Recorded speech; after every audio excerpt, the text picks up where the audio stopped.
Boa noite a todos. Vamos pedir a Jesus que abençoe o nosso podcast de hoje.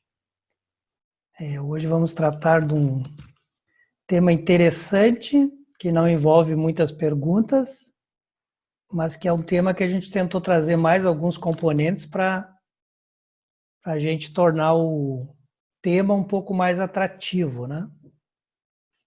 Então, nós estamos hoje na nossa 10ª aula e hoje o nosso tema é o povoamento da Terra. Mais especificamente, nós vamos falar se esse povoamento da Terra começou pelo Adão ou não começou pelo Adão, né? Então, para nós nos situarmos, a gente continua no mesmo capítulo da semana passada que fala da criação, que ainda está no livro primeiro. Só para nós entender um pouquinho esse entendimento que a doutrina espírita vai emprestar para essa figura que nós conhecemos através da Bíblia como Adão, nós vamos fixar aqui 2 datas para a gente ter o entendimento temporal da questão. Então, os estudiosos da Bíblia, eles mais ou menos dão o entendimento de que a Bíblia diria que o surgimento do Adão se dá 4.000 anos antes de Cristo. Como nós já temos 2.000 anos depois de Cristo, então o Adão, segundo a Bíblia, teria vivido 6.000 anos atrás. E depois nós temos uma outra figura que a gente vai precisar situar, porque a gente vai falar dele, que é o Noé. O Noé que vivenciou o dilúvio de todo o planeta, onde morreram todas as pessoas e sobrou só um casal. Ele e a sua esposa, e dali teriam então nascido a humanidade. O Noé ele viveu 2.348 anos antes de Cristo. Ou seja, aproximadamente 4.000 anos e 300 atrás do nosso dia de hoje. Bom, situadas essas 2 situações, Kardec dirige a pergunta para os espíritos, que é a de número 50, perguntando se a espécie humana começou por um único homem, porque a Gênese diz isso. A Gênese, não o livro espírita chamado Gênese, mas o livro Gênese que está na Bíblia, que é o livro, né, do Pentateuco de Moisés. Então eles respondem que não, que a espécie humana ela não começou a partir de um único homem, né? E aí, como eles já têm o entendimento de que a referência de Kardec é em relação à Bíblia, eles acrescentam dizendo que aquele a quem chamais Adão não foi o primeiro nem o único a povoar a terra. Vejam que nessa resposta tem 2 assertativas que são feitas. Primeiro, o Adão não foi o primeiro. Não foi o primeiro homem a começar a povoar a terra. E segundo, ele não foi o primeiro, ou seja, antes de Adão houveram outros homens sobre a terra, né? É o que nós podemos deduzir da resposta que foi dada pelos espíritos. E na questão 51, então Kardec pergunta exatamente sobre o Adão, em que época ele viveu. E aí os espíritos respondem que aquele que nós chamamos por Adão viveu cerca de 4.000 anos antes de Cristo, ou seja, aproximadamente na idade em que a Bíblia situa o Adão. Mas nós já sabemos que ele não foi o único, então, que iniciou a raça humana e que existiam pessoas sobre a Terra antes dele. E essas 2 questões encerram todo o tema. Então a gente vai tentar se prender agora num comentário de Kardec, que é feito sobre as 2 questões, e depois eu vou trazer alguns elementos para a gente discutir.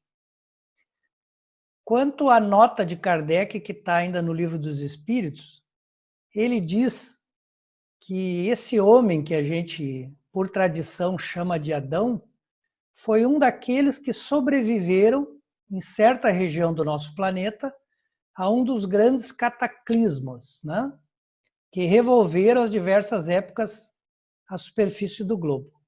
E aí sim ele se constituiu num tronco de uma raça. Quando nós estudamos a Gênese, a gente vê que até que a Terra tivesse estabilidade ou algum grau de estabilidade, ela passou por vários cataclismas, né? que foram enchentes, né, que foram períodos de revolver as camadas teutônicas, que foram períodos em que grandes vulcões avassalaram certas regiões. Então ele está dizendo que aonde vivia esse Adão, houve um desses eventos, e desse evento só resultou o Adão, e esse Adão começou uma nova raça. É isso que ele está dizendo basicamente. Aí ele acrescenta dizendo que as leis da natureza, elas não concordam, elas não conseguem concordar com essa afirmação de que todo o progresso da humanidade se realizou a partir de 6.000 anos atrás, que é a data que a gente situa Adão. O que ele quer dizer aqui é que, pelos estudos da ciência, precisaria muito mais tempo para que o homem saísse da idade da caverna até chegar ao nosso tempo de hoje. E hoje a gente sabe que as escavações científicas cada vez mais têm encontrado o homem em remotas outras datas, né? Quando o Eduardo apresentou o podcast dele, ele falou de um dado que o André Luiz traz, que ele diz que a espécie humana começou a habitar a Terra 200.000 anos atrás. Entre 6.000 anos e 200.000 anos, nós temos uma diferença de 194.000 anos.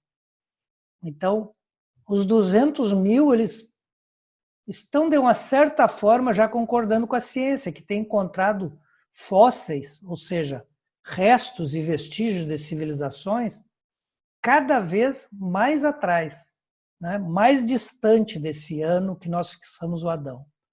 Então, por isso, as leis da natureza, né, e as pesquisas hoje científicas não podem concordar que a nossa civilização só tenha 6.000 anos. E ele acrescenta dizendo que, para alguns, esse Adão, na verdade, é um mito, né? Ou uma alegoria, ou seja, nós sabemos que todas as profecias, elas estão carregadas de alegorias, né? Elas são figuras para nós entender o contexto. Elas não são propriamente uma história real, elas são uma história carregada de elementos, mas que destoam da realidade. São mitos, né? São alegorias. É para a gente entender o raciocínio sem fixar nos dados. Essa é a ideia. Como quando nós contávamos para as crianças, né, as histórias infantis. Não eram histórias reais. Mas a moral por trás da história infantil é uma realidade. Ela sempre está revestida de uma lição moral que a criança precisa aprender. E é mais ou menos isso que as profecias fazem. Elas não têm esse grau de precisão que nós entendemos. Até aqui, quando nós estamos encerrando essa parte do Livro dos Espíritos, alguém gostaria de fazer alguma colocação ou fazer alguma pergunta?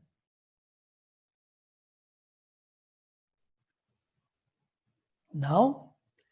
Muito bem. Não havendo ninguém que se manifeste, eu vou mostrar para vocês 5 fatos que eu selecionei que me chamam a atenção, me chamam a curiosidade e que estão relacionados a essa existência ou não do Adão.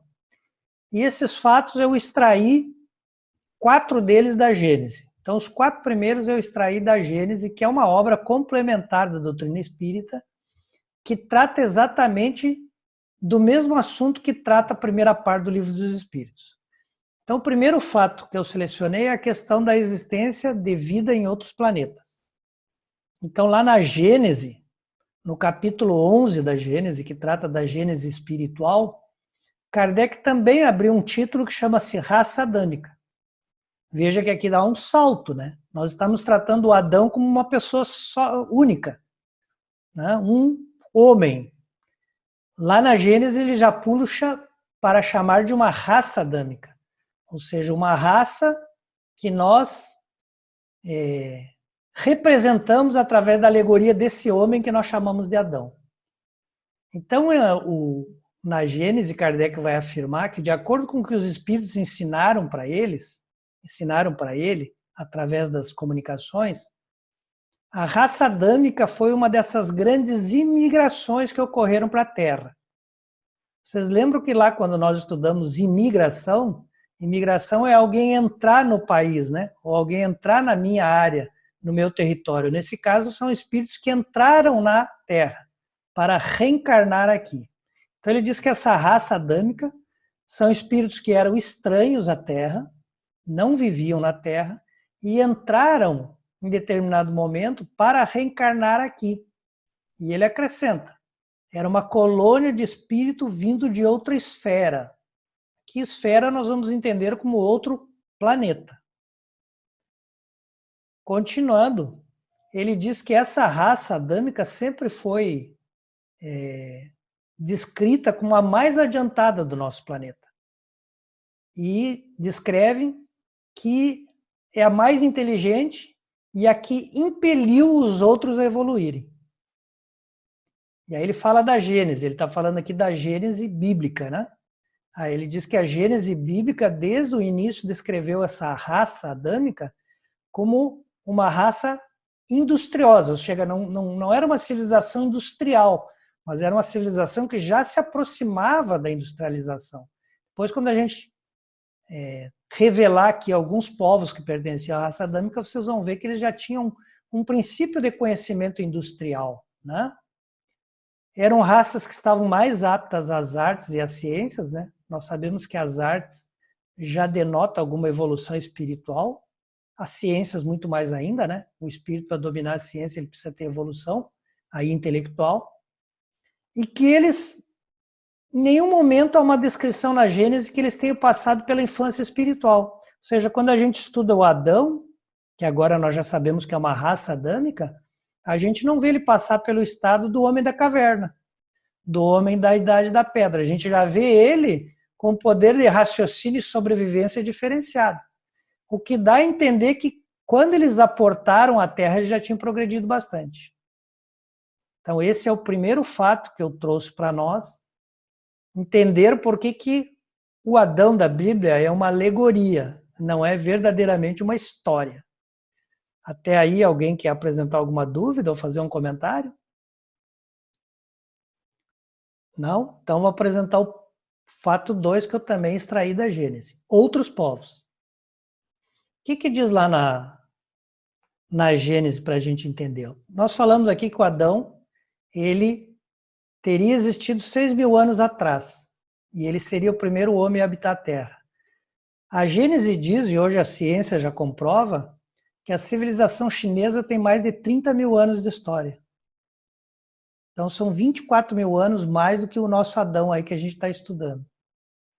E ele ainda fala que alguns povos e alguns documentos autênticos desses povos, como o Egito e a Índia, e outros países, a documentação prova que há 3.000 anos eles já eram países desenvolvidos, países já bem povoados, 3.000 anos antes de Cristo. Então, se 3.000 anos antes de Cristo eles já eram bastante povoados, como é que em somente 1.000 anos o Adão teria dado conta de povoar o seu povo, né? Que basicamente é a história do povo judeu, então, teoricamente seria construir o povo judeu, mas também teria construído povos como o Egito, a Índia, e a China é impossível, né? Porque a China já se prova hoje que tem 30.000 anos. Então nós estamos falando aqui que o Adão teria nascido quando os egípcios já estavam construindo as pirâmides. Quer dizer, veja a diferença entre o primeiro homem que a gente sabe que viveu sobre a Terra, né, que eram homens extremamente rudes, para um egípcio que já construía uma pirâmide. Só para nós ter uma ideia, nós, depois dos egípcios, nós só construímos um prédio da altura de uma pirâmide no século XIX. Ou seja, nós, na idade pós-cristã, nós demoramos mais de 18 séculos para descobrir como é que você constrói um prédio tão grande. E os egípcios já construíram isso há 3.000 anos antes de Cristo, há 5.000 anos atrás. Então há uma discordância em relação a essas datas que não pode ser negada. Alguém quer apresentar uma pergunta ou posso passar ao fato 3? Então, no fato 3, a Gênese faz uma revelação sobre uma ligação entre o Egito e as Américas. Quando ele fala das Américas, ele especialmente, que a gente vai ver, ele está falando do México, né? Sabemos que nós temos 3 Américas: a América do Norte, né, onde está os Estados Unidos, onde está o Canadá, a América Central e a nossa América aqui, que é a América do Sul. Então, o que diz na Gênesis? Vejam que afirmações interessantes que a doutrina espírita revela antes mesmo da ciência, né? Então, ele diz assim, ainda no capítulo 11 da Gênesis: documentos e observações recentes não consentem que exista qualquer dúvida de que há relação entre a América e os antigos egípcios, donde se conclui que as Américas já eram povoadas na época dos egípcios. Forçoso, então, seria admitir-se que em 1000 anos, ou seja, os egípcios são 3000 anos antes de Cristo, e o nosso Adão 4000 anos. Então, em 1000 anos, o Adão teria que ter povoado, além do que eu falei, né, a China, a Índia, o Egito, ele também teria que ter povoado a América. 1000 anos são aproximadamente uma dezena de gerações, né? Uma dezena de geração é impossível que um homem só tivesse conseguido povoar tantos locais. E olha que interessante, nós não vamos nos aprofundar disso, né? Que existem teorias de que a América era grudada na Europa, né? E quando a gente observa esses pirâmides que existem na América, né? Eles estão aqui falando dessa relação, que os egípcios, de alguma forma, tiveram contato com a América, ou porque os continentes eram ligados, ou porque eles já viajavam pelo mar. Pelo que a ciência tem afirmado, a primeira possibilidade é mais forte, né? E ali Kardec bota o número 1, que significa que vai ter uma nota sobre esse tema da relação dos egípcios com as Américas. E o que diz nessa observação que está lá na Gênesis? Ele diz que numa exposição universal que foi feita em 1867, foi apresentada a antiguidade do México, que não deixam nenhuma dúvida sobre a relação desses povos primitivos da América com os egípcios. E aqui eu acho que especialmente a gente está falando nas pirâmides, né? E nas construções que hoje ainda existem ao tempo. E aí ele fala de uma pessoa, que é o senhor Leon, né? Que nessa exposição ele afixou uma nota, ele colocou uma nota nesses artefatos que ele trouxe do México. Então, nessa nota dizia que não é conveniente que se publique prematuramente as descobertas que eles fizeram do ponto de vista histórico dessa recente expedição que eles fizeram ao México. Ele diz, entretanto, nada se opõe que o público saiba desde já que a exploração constatou grande número de cidades desaparecidas com o tempo, que revelam essa proximidade entre a civilização das Américas e do Egito, e que a picareta vai acabar trazendo ao conhecimento de todos. O que realmente hoje acontece, né? Hoje a gente tem já bem mapeada nas Américas, né? Essas construções e esses artefatos que são muito semelhantes ao que o povo do Egito cultuava 3000 anos antes de Cristo. Então, revela essa proximidade. Alguém tem uma pergunta ou posso ir para 4? Se ninguém me interromper, eu vou indo, tá? Outra controvérsia que a Gênese traz, da impossibilidade desse Adão que nós fixamos, é a relação entre os egípcios e os hebreus. Então, o que diz lá na Gênesis? Ela diz o seguinte: se Noé foi o único sobrevivente a um dilúvio universal que, vamos dizer assim, exterminou toda a população da humanidade no ano de 2348, quando os hebreus chegaram no Egito, nós sabemos que essa história se dá antes de Moisés, né? Antes dos acontecimentos de Moisés, o povo dos hebreus, motivados pela seca e pela fome, foram viver na proximidade do Egito, né? Que, por intermédio de um profeta que era hebreu, preparou-se para aquela seca. E lá então, esse povo se estabelecendo, 612 anos depois, ele encontrou um Egito que já era, eu vou falar assim, uma potência, um império. É o que diz a Gênesis, um império. O Egito era maior que os hebreus, tanto é que o Egito tornou os hebreus escravos. Escravos talvez não no sentido literal da força, mas escravos no sentido de que, como eles eram o povo dominante, o povo que tinha uma melhor finança, o povo que tinha reserva de alimento e o povo que tinha mais poder, ele acabou dominando e obrigando eles a trabalhar como escravos.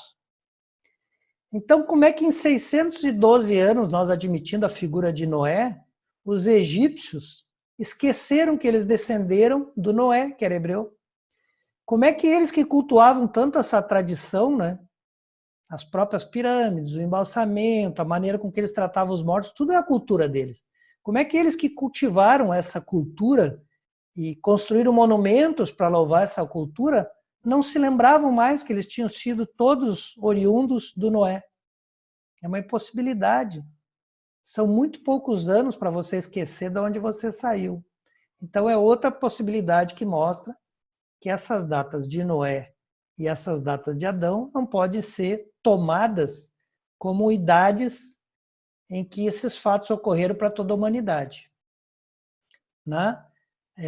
Então aqui continuando ele diz, né? Eles acolheram os hebreus como estrangeiros, não podia ter esquecido disso. E por último eu vou citar o fato 5, que daí eu vou sair da Gênese e vou falar de um livro. Esse livro é do Chico Xavier, Psicografia do Chico Xavier. Ele foi escrito pelo mentor do Chico, né, que é o Emmanuel. E esse livro chama-se A Caminho da Luz, e quem não leu, eu recomendo que leia, porque é um livro muito gostoso, muito interessante. No início ele é muito difícil de você se concentrar e entender, e conforme você vai lendo, ele vai tomando um gosto. Veja que nós estamos saindo da Gênese, né, que é em meados do século XIX, e nós estamos indo para meados do século XX. Então tem quase 100 anos entre uma obra e outra. Então, como nós temos observado em outros encontros, quando o tempo avança, as revelações aumentam, né? Então esse livro foi publicado em 1939, só para vocês lembrar, foi o ano que começou a Segunda Guerra, tá? E ele foi editado pela Federação Espírita Brasileira. E é um livro que conta toda a história da humanidade. Emmanuel faz um relato de, não vou dizer de toda, mas de boa parte da história da humanidade. Ele faz um relato começando lá na criação do planeta Terra e avançando até aquilo que se tem de mais moderno, né? Claro, parando em 39, que é quando ele lança o livro. Muito bem. O que o Emmanuel fala nesse livro que nos interessa? Ele também abre um título que fala As Raças Adâmicas. E aí, assim como a Gênese falou que essa raça adâmica não era da Terra, ele vai dizer da onde que é a raça adâmica. Então ele vai dizer que existe uma estrela, nós sabemos que a estrela, nossa estrela aqui onde nós vivemos na Terra, é o Sol. A estrela tem que ter luz própria, né? Então, ele diz que existe um outro Sol, que o nome não é Sol, é Capela, né? Uma estrela que, assim como o nosso Sol chama Sol, essa estrela chama Capela. E em volta dela, assim como em volta do Sol, vários planetas orbitam, né? Fazem a sua órbita em volta do Sol, essa estrela Capela também tem vários planetas que fazem a órbita em volta dessa estrela, da estrela de Capela. E assim como nós temos aqui a nossa constelação solar, né? Lá eles chamam, ou melhor, os nossos astrônomos chamam de constelação do cocheiro, que são essa quantidade de planetas que orbitam em volta de Capela. Né? E ele diz, a velocidade da luz nós gastaríamos 42 anos para chegar lá. Né? Então ele diz que lá, nesse planeta, e aí tem que ler o livro para entender tudo isso, eu até trouxe mais ou menos as páginas que ele dá cada conteúdo, mas para quem se interessar vai ter que realmente ler o livro. Ele diz que esse planeta ele chegou no mesmo momento que nós estamos vivendo hoje. Qual é o momento que a Terra vive hoje? A Terra vive um momento que ela tem que passar de mundo de provas e expiações para mundo de regeneração. Lá estava na mesma situação. Ocorre que tinha um grupo de espíritos rebeldes que não queriam se transformar. Eles eram rebeldes às leis de Deus, eles não aceitavam as leis de Deus, eles eram revoltados. E para que esse planeta pudesse dar o salto, já que a maioria estava se comprometendo com essa renovação, ou já estava promovendo a sua renovação íntima, esse pequeno grupo, que não era tão pequeno assim, precisava sair do planeta para permitir que o planeta continuasse evoluindo junto com a maioria das pessoas que lá habitavam. Então, esse contingente de espíritos foi impedido de continuar reencarnando nesse planeta que girava em torno de Capela. E aí eles precisavam realocar. Para onde eles trouxeram? Eles trouxeram para um planeta que estava começando a sua fase de provas e expiações. Primeiro, para que eles pudessem aqui continuar o seu adiantamento, continuar com a sua oportunidade de evolução, mas para que esta vinda deles representasse um mérito para eles mesmos. Qual era o mérito? O mérito de vir ajudar um planeta onde habitavam a maioria das raças eram primitivas. Então eles passaram a reencarnar aqui na Terra. E aí ele diz o seguinte, que eles, quando eles começaram a reencarnar, eles guardavam uma vaga lembrança do planeta que eles viviam, que para eles era muito melhor que aqui. Era praticamente um paraíso. Então essa cultura de que eles perderam a oportunidade de viver no paraíso, que era o planeta de origem deles, foi passando de geração a geração e foi registrada na Bíblia. O Adão foi expulso do paraíso. Na verdade, a raça adâmica foi retirada do convívio do planeta em que eles reencarnavam até aquele momento. Né? E aí ele vai nos dizer assim, ó, que essa raça adâmica, com o tempo, ela começou a reencarnar e ela se reuniu por afinidade em 4 povos. Quais são esses 4 povos que nos interessam? O primeiro delas é os arianos. Os arianos, eles acabaram não continuando junto. Eu diria assim, os arianos foram aqueles que deram origem ao povo europeu. Né? Eles não têm uma identidade única. Né? Pelas características que eles já traziam das diversas reencarnações que eles tiveram no outro mundo. O outro foi os egípcios. Vieram de Capela. E o Emmanuel vai ter a oportunidade de dizer que eram os mais evoluídos. Os outros eram o povo de Israel, os hebreus. E os outros eram os povos da Índia. E aqui fala as castas da Índia, porque nós sabemos que na Índia as pessoas são divididas em castas ou classes, né?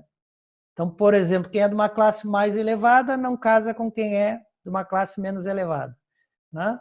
Algumas classes mais elevadas, se forem passar na rua e tiver uma classe menos elevada, uma pessoa que é de uma classe menos elevada na rua, ela tem que sair, se esconder para o outro passar. Então, essas coisas que a gente já viu numa novela, especialmente da Globo, que mostrava muito isso, né? E eles mantêm esse orgulho de pertencer a determinada casta. Nos sobraram pouco tempo, se alguém quiser fazer alguma alusão ao nosso tema, e depois a gente retorna para fechar o tema em alguém que queira fazer mais algum comentário. Alguém quer fazer algum comentário adicional?